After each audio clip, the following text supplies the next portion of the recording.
Bismillahirrahmanirrahim. Assalamu alaikum wa rahmatullahi wa barakatuh, viewers. Welcome to our show Weekly Roundup. This is your host Muhammad Ali with a new episode. In this episode, we'll be discussing different national and international issues in the light of Friday sermon of Ayatollah Sayyid Jawad Naqvi Hafazahullah. So, as you know that in the previous week was an important week in which we had the Muslims around the world, they celebrated Eid-e-Ghadir. Eid-e-Ghadir is also called, viewers, Eid-e-Vilayat, and it's also considered as Eid-e-Kabir, which means the biggest Eid, especially for Shia Muslims. On that occasion, on 18th Zul-Hajj, the Holy Prophet, peace be upon him, gathered all the pilgrims who had performed Hajj, and he actually raised the hand of Hazrat Ali alayhi salam, and there is a famous hadith, as you know, which is Man kuntu maulahu fahaza aliyun maula. That hadith was narrated on that day, which means that whoever considers me his master from now onward should consider Hazrat Ali alayhi salam as his master too. But the history proved that people, although came to congratulate Hazrat Ali alayhi salam, but the majority didn't accept it from the heart, and that was the thing which Hazrat Muhammad sallallahu alaihi wasallam was scared of.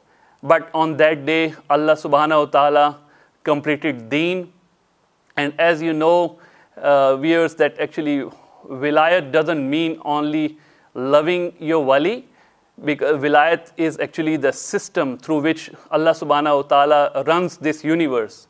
Because real wali is Allah, but Allah has given authority to His prophets as well as their successors to become wali and guide the Muslim ummah and the humanity as well. So, if the people, they follow their wali, then only the wali can guide them to the way of success, and only loving wali is not enough. And that day is commemorated all over the world, and the people organize different ceremonies, and in which people, different scholars gather and they address the gatherings, as well as some people recite mankabats, and it was a fantastic occasion. The second news, which is a great news, viewers, which we are going to share with you on the day of Ghadir. A great Shia scholar, Sheikh Zakzaki from Nigeria, he was released from prison after spending nearly 6 years in prison. As you know that in 2015,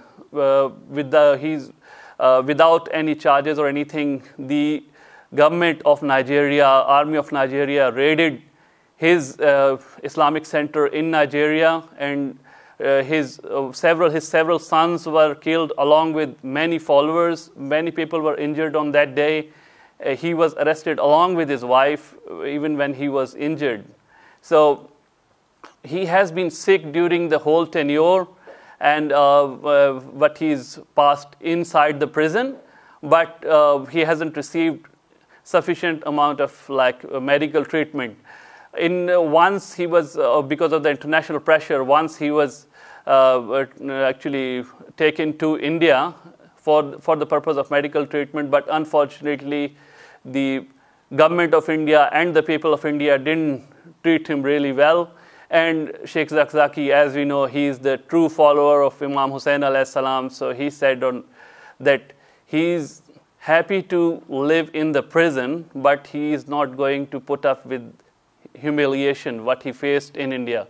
So only in a couple of days' time, he returned to Nigeria, and since then he's been in prison, untreated, and hopefully we pray for his health, and inshallah he will recover very soon and continue to guide the people in Nigeria. Actually, the reason why they arrested him was because, as you know, that the Nigerian government is pro-Saudia, and they were actually threatened and they were frightened from the miracle that he showed. And the miracle of this great personality is, viewers, that he was able to preach Deen-e-Nab or Islam-e-Nab in such a way that millions of people accepted Shia Islam. And that was the thing which was threatening Al Saud as well as the government of Nigeria, and they did this terrible thing with this great scholar. Actually, these sort of great personalities, they are actually living their life on the basis of some principles, and as ulama guide us that if we follow certain principles, we can also do miracles. Actually, the first thing what we need to do is, as ulamas tell us, is nazm. The second thing is jid, and third thing is jahad. Nazm means discipline, to keep the things at their right place and to do the things at the right time. And jid means continuous struggle. There shouldn't be any gap or anything in your struggle, and you should just continue whatever you're trying to achieve. Just continue the struggle to achieve that goal. And the third thing, which is most important, is jahad. It means to give your 100% potential and 100% energy to achieve this goal. And if we follow these principles, like these great personalities, we can also achieve really the sort of goals which don't seem to be really achievable. So really, we should pray for this great personality, and hopefully he will continue his struggle. And as we know that this news are coming that judiciary has removed all the charges against him, and he is become innocent. And the different organizations which played role in his release should be congratulated. But the main reason, I think, what caused his release from the prison was the prayers of Mu'mineen throughout the world, because he is really loved by the people who follow Deen-e-Nab throughout the world. So it's a great thing. So the other issue which we are going to discuss, viewers, is the elections in Azad Kashmir. PTI has won the elections, but unfortunately during the processions, the politicians, even they are from the government or the opposition parties, they have used such a coarse language which is just terrible, because this beauty of democracy was witnessed by the people in the world. And as you know that they have crossed all the limits, the red lines. They have even blamed the opponents regarding such things, and they have pointed out in front of people their private life, and they have discussed such things which shouldn't be discussed in the public, and it doesn't seem really democratic.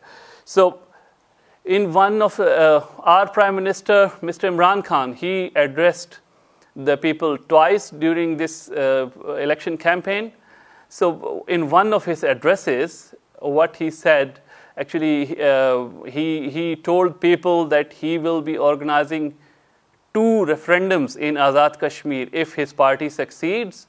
So one referendum he was referring to was the referendum as the Security Council has promised in its resolutions that the people of Azad Kashmir as well as the Indian occupied Kashmir, they will get the right to choose whether they want to live with Pakistan or India. And the second referendum he was talking about was the referendum that the people of Kashmir will get the choice to choose either they want to live as an independent country or if they want to stay with Pakistan.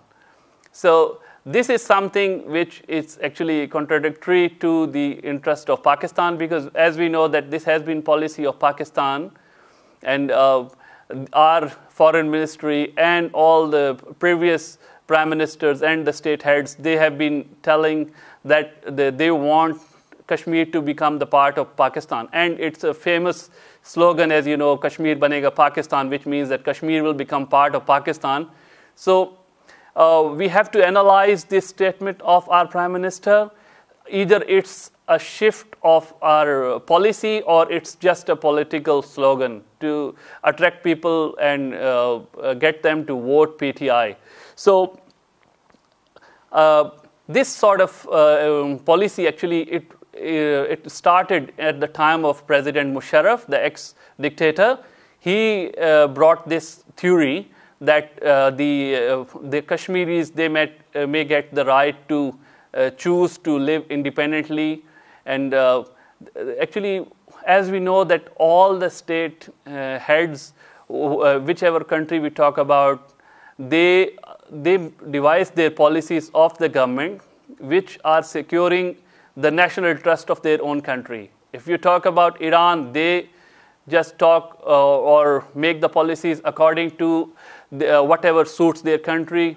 And we saw Trump or the US administration, they actually devise the policies according to whatever suits them. As we saw, he cancelled that deal, the Iran nuclear deal, because he thought that it is not good for the national interest of United States. And we see the hero of Muslims, Mr. Erdogan, who is ruling Turkey, always does everything for the interest of Turkey. So, and we saw the newest thing what he's done is actually congratulating the Prime Minister of Israel. He's the first person to congratulate, or first Muslim state head to congratulate Israeli Prime Minister to come in the government. So, and take the example of India too. Modi does whatever suits India. So, actually, if we talk about principles and values, that's fantastic. It's really good for the Kashmiri people to get the right to choose whether they want to live independently. But as you know that on the international scales, things used to be different before, but now everything, even the religion or the nationalism, or like every sort of all the political matters, they revolve around the national interest. And the time of where the things were decided on the basis of values or like the principles, it has gone.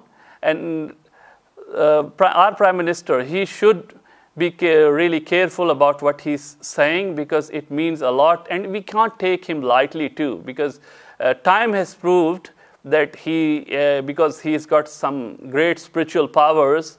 I mean, if he doesn't have, his partner does have that spiritual power, as we see that he's been surviving. His government is getting stronger and stronger, despite of a lot of failures in the economy, in devising the foreign policy and a lot of things. But the government has been really strong. That it is this spiritual power actually means that whatever he has said has proved to be right.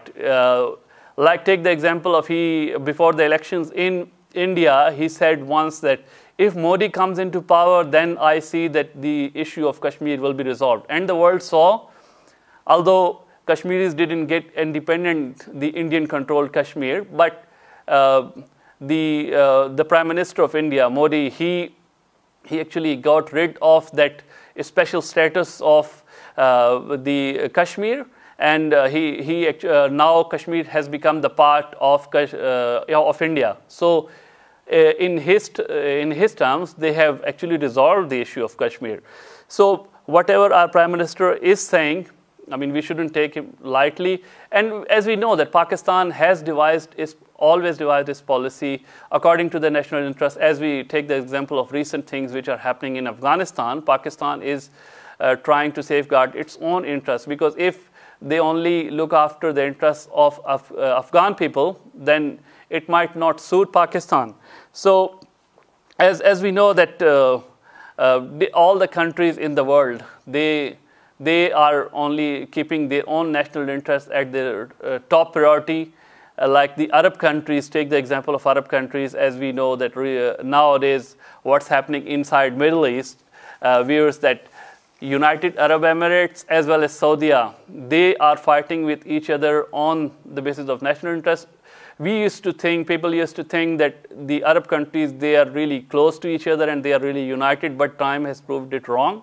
because we see Mohammed bin Salman, he's actually banning UAE citizens from entering Saudi Arabia and vice versa, and he's banned Emirates from flying to Saudi Arabia, and because he thinks that United Arab Emirates has taken lead, although we know that Saudi is a rich country, but the income per capita in UAE is more than Saudi Arabia. And as we know that now the Saudi government, especially Mohammed bin Salman, has come to realize that the reason of the stability of UAE economy is this, that they are not completely relying on the oil, as Saudi is obviously relying on the oil for its income. The main source of income of United Arab Emirates is not only oil. They've got it has actually become a business hub. It has actually become the center of all the entertainment activities. People from around the world come here for entertainment. It is a transit center, and what they have recently done after doing the agreement with Israel, that it has also become the spy center of the world. So this is the importance which MBS is trying to achieve, and he's trying to beat UAE in that way. And as we know, Mohammed bin Salman has taken several steps for it, and openly he says in media that we were only extremists because West had asked us to do it, but now because West wants us to become liberal, so I'm getting rid of this extremist Wahhabi this ideology. So ladies and gentlemen, as we know that our Prime Minister has done several things in past, and he has whenever he's realized his mistakes, he corrects himself. And another really important statement which we saw on social media from a famous cricketer. As we know, our Prime Minister is a famous cricketer, but there is a even more famous person in the world of cricket is Shahid Afridi. He responded to one of the questions which were when he was asked regarding that Kashmir, that if the Indian occupied Kashmir is handed over to Pakistan, what do you think about it? He responded that it's better for Kashmiris to stay where they are because the corrupt Pakistani government is not able to handle the issues of Pakistani people. So, I mean, the corruption and terrorism and the issues Pakistanis are facing, they will also come for the people of Kashmir. And he was criticized for this statement, and later on he tried to clarify it. But actually, it's true that the people of Kashmir, if they would have chosen the path of independence, they might have succeeded years before. But because they have been struggling to become united to Pakistan, so that's why they are having trouble. Another important aspect of this topic is that actually, if some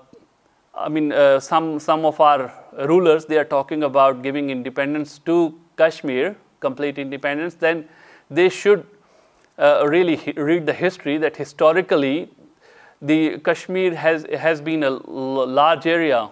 The area of Ladakh, Chitral, Gilgit-Baltistan, and the independent Kashmir as well as the Indian occupied Kashmir, they're a part of Kashmir. So if we are, and the Kashmir border touches China, does go to even Afghanistan, India, and Pakistan. So they got to be really careful about what they're talking about. Another topic, viewers, which we are going to discuss is the recent statement which has been issued. Actually, there are two statements. One is from United States, and the other one is from the United Nations. First, we'll talk about the statement from United States about Pakistan. Actually, the Foreign Affairs representative of United States Department, they have issued the statement that the judiciary in Pakistan is actually not independent, and they give their decisions under pressure. And they've got this controversial sort of law, what we call it, the contempt of court law. If anyone talks about the wrong decision of the court, they just put them behind bars, because anything, whatever, any sort of criticism or anything on the court's decision is considered the contempt. So they've said that, and actually it's true to some extent. But the thing is that these Western countries, they are talking about democracy, they are talking about rights of women, and many things they are talking, but it's actually hypocrisy, because their friends, their allies in the Arab world, as we know, in Saudi Arabia, in UAE, in Bahrain and Kuwait, why don't they talk about them? Because there is no such democracy or anything over there. There are no such rights of women, and the things what they are talking about, they don't exist over there. But they are favoring them all the time, because they are saying yes to US all the times. And as we know that the recent statement by the State Department is regarding Pakistan could mean a lot, because Pakistan, as you know, viewers, has done a lot for United States, but the history has told us that at the time of Zulfikar Ali Bhutto, when he refused to accept the demand of United States to abandon the atomic program of Pakistan, the history tells us that he didn't even only have to lose his government, but he had to actually, he was killed by the dictator at that time, Ziaul Haq, and he was hanged because of that crime. It's considered crime in the eyes of United States to disobey the masters. So Imran Khan, as we know, that he said absolutely not to the demand of United States. So it could be the reason, that's why they are exerting pressure on the government of Pakistan to accept their demands. And although Pakistan has said no, but US is not going to sit there and say okay or whatever, I'm not going to stop here. They will keep trying to achieve their goals, but by whatever means they can. This is actually responsibility of our Foreign Affairs Department to actually, through their diplomacy, they should clarify the doubts about the state institutions of Pakistan. And this is actually because the first time United States or any other country has commented on an important state institution of Pakistan. And this is also a responsibility of our judiciary to bring some sort of transparency in their system, and transform our judiciary and the system in Pakistan in such a way that no enemy will have the chance to raise finger on the system of Pakistan. So hopefully things will improve. And the other issue what we are going to talk about is that the European Union, they have thanked Mohammed bin Salman on organizing such sort of Hajj procession, what they really liked. So this actually procession during as you know that the previous Hajj was also in the previous Hajj, the Muslims from around the world were not allowed to participate, as well as the Saudi government has done this time too, that they haven't allowed Muslims from around the world to come to for this important event of Hajj to Saudi Arabia. And they initially announced that they will be allowing only 15,000 people living inside Saudi Arabia to perform Hajj, but actually the reports tell us that they were around like 2,500 to 3,000 people who attended Hajj. So this sort of Hajj really favors EU countries and the Western world. And when they are praising someone for doing this sort of act, I'm afraid that it shouldn't hopefully become the routine. And it's really a shame that, if Saudi Arabia, as we have listened in the news, that recently they have allowed people who are vaccinated to come to travel to Saudi Arabia for the purpose of tourism or for business purposes. Why couldn't they quarantine people or allow the people who have been vaccinated to attend Hajj? So this is the thing, as we said in the previous program, the states of different Muslim states, they should join their heads together and put pressure on Saudi Arabia to change the policies. So hopefully there would be some sort of change soon in the policies of Saudi Arabia. So viewers, here we'll be taking a short break, and we'll be back with you after the break.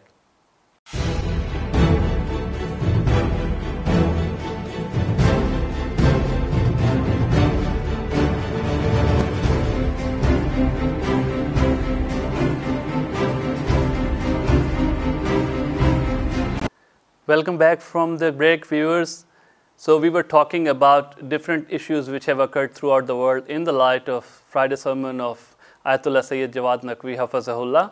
So as you know that before the break we were talking about the statement from United States about Pakistan's judiciary.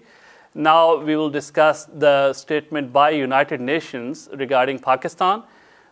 The spokesman of United Nations, they have said regarding the recent situation which is actually evolving in Afghanistan that is going to impact Pakistan really badly, and the law and order situation in Pakistan is going to get worse.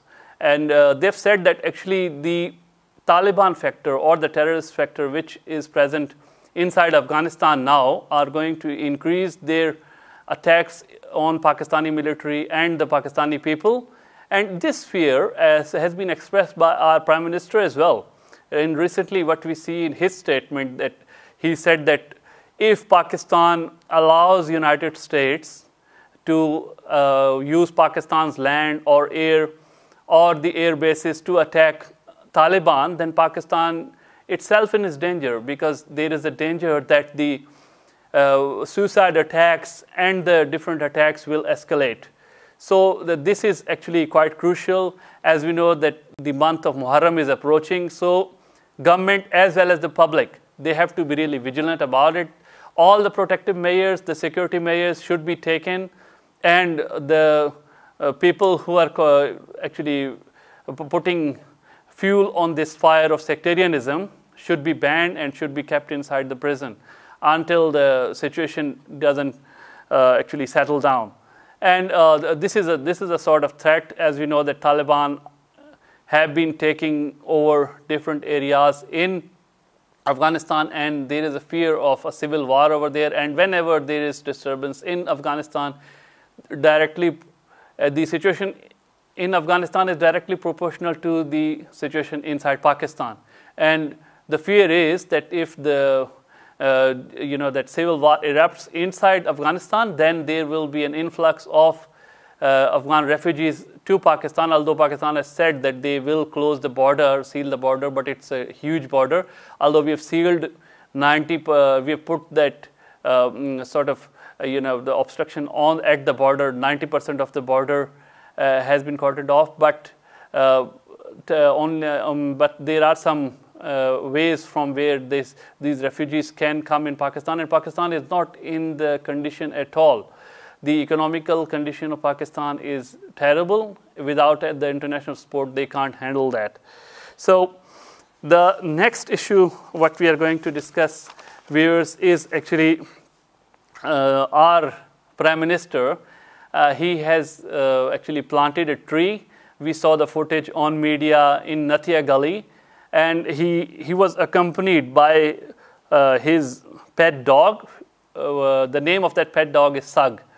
So it doesn't suit our Prime Minister, because he is the head of state of Pakistan, Islamic Republic of Pakistan, and as he claims that he is going to make Pakistan as the state of Medina. So he should try to avoid these sort of things.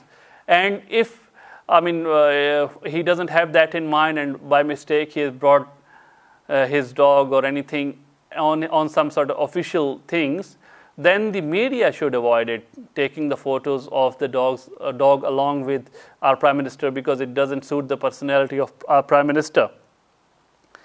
And the next issue is a statement a terrible statement by the biggest liar of the universe, Donald Trump, in which he has said that he has said, and also written in the it's also written in the book, in his book, that when our Prime Minister, Mr. Imran Khan, visited United States when he was President Donald Trump, actually according to him, Mr. Imran Khan congratulated him and said that the best thing you have done during your tenure, Mr. President, is the killing of Shaheed Qasim Soleimani.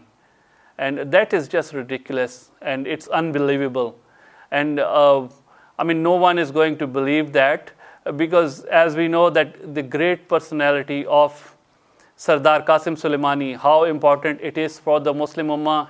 He is such a person who liberated the lands of Islam. In Syria, we have seen his performance. We have seen him getting the people organized in Iraq, and his work we have seen in Lebanon, and his next plan was to liberate actually the state of Palestine too. So, hopefully our Prime Minister will come forward, or his representative will come forward and tell the public that whatever Trump has been saying, it's wrong and it's not true. So, next topic what we are going to talk about is the recent load shedding in Iran. And as we know that Iran has got plenty of gas, as well as natural gas, as well as electricity, and everyone knows that Iran has been even giving free electricity to the neighboring countries and to the border areas of the neighboring countries, and they have got enough production of electricity. But it sounds strange that they have started load shedding of electricity in Iran. One of the ministers of the cabinet of President Rouhani, he has given the reason that the reason of this recent load shedding is that different businessmen or the industrialists in Iran, they have converted their trading currency to Bitcoin. As you know that the Bitcoin, it consumes a lot of electricity. To the machines who are making Bitcoin, they are consuming electricity in a huge amount. So the production of Bitcoin has caused this disruption of the power in different areas of Iran, and which has resulted in different protests in different areas. And the second issue what has been happening is the shortage of water. And shortage of water, as you know, that water, the importance of water is really crucial for every country. There have been fights recently between different countries. There have been some conflicts, as we know. The recent conflict of water is between Egypt, Sudan, and Ethiopia. That one of these countries, they have made dams on a common river, which is causing concern especially to Egypt, and they have even threatened Ethiopia that we are going to attack you if you stop our water. And we see this strategy from India, our neighbor. What they do sometimes because they've constructed a lot of dams on the rivers which are flowing from India to Pakistan. So whenever Pakistan needs water for agriculture or for drinking or for like some other reasons, they just hold it to them. And whenever there are plenty of rains or the fear of floods, then they just open that water, and the border areas of Pakistan which are near to India become flooded. And similarly, we know that there is a common river which flows between Syria, Iraq, and Iran, and there is a conflict on that. The distribution of water is also a problem. And the different analysts are saying that in future wars will be on the basis of water, to get the access to water. So this current situation which is developing in Iran is actually causing a lot of protests, especially in Tehran and Tabriz, in which the protesters are actually even there are some slogans which have been raised in these protests against Rabare Muazzam. But as we know that this is actually the mismanagement of the Rouhani government which is causing all these troubles. But it has provided opportunity to the Western media to actually highlight these sort of this unrest in Iran, because you know that they don't spare any opportunity. And our leader Rabare Muazzam has advised the government not to take any action against the people who have disrespected Rabare Muazzam. The media actually blames our Maqami Muazzam Rabari that they deal really severely with the people whoever are talking against Rabare Muazzam. But the helm of this our great leader has proved that it has foiled all the evil plans of West, and inshallah this time also they will be successful. And this is the next week is quite crucial, as you know that the new government of Sayyid Ibrahim Raisi is going to take charge on 5th of August, and there are some big protests planned by the reformists who are actually under the control of Western media and the Western countries, that they will be organizing protests on that day. So we will see what happens on that day. But what other thing what we have seen on the international scale, that Israel's tone against Iran is becoming severe with the passage of every day. They have actually, because they have got the support of US as well as Arab countries now, and the defense minister of Israel in one of his statements said that Israel is ready to attack the nuclear assets of Iran, and they will be doing it soon. And we have seen the escalation of their attacks on the Iranian assets or the Iranian-backed groups inside Iraq as well as in Lebanon and Syria. So this is a new development what has happened. And in one of the meetings, the farewell meetings in which the cabinet of President Rouhani they met Rabare Muazzam, and Rabare Muazzam condemned their policies and told them that your policies have completely failed because you didn't listen to me when I was telling you not to trust the West and the European countries and United States, but you are only trusting them, and you didn't, and they didn't even trust Allah or even the Eastern countries. They didn't coordinate with them very well, rather than trusting on West. And what we have recently seen, that the Chinese government, they had offered a big sort of deal to the Rouhani government, but they have been delaying it because they don't want to make the European countries and United States really unhappy about their deal with China. But these policies of trying to make the European countries happy have actually caused a lot of destruction in Iran, because Iran has only lost because of this policy. They have lost a lot of great achievements what they have done in the field of in the nuclear field and some other fields because of this terrible policy.